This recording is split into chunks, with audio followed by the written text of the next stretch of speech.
वो बंदर इससे मायूस हो गया। बंदे ने इस बंदर को कंधे पर बिठाया और नीचे से जोर जोर से रस्सा हिलाया। गांव वालों ने रस्सा जोर जोर से खींचना शुरू किया और यूं नहीं ढोल अंधेरे से रोशनी में आया। वो लोग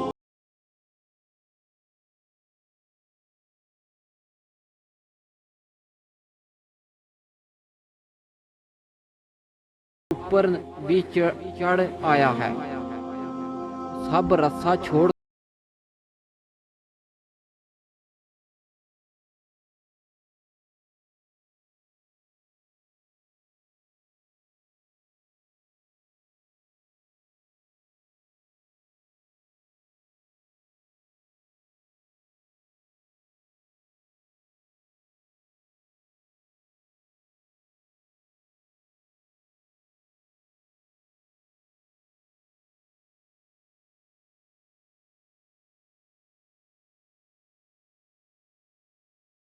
भाग निकलोगे, जबकि भाई को खून की मोहब्बत रोक रखेगी। याद रखिए, कोई लाख अच्छाई करे मगर खूनी रिश्ता आखिरकार खून के रिश्ते से ही होता है।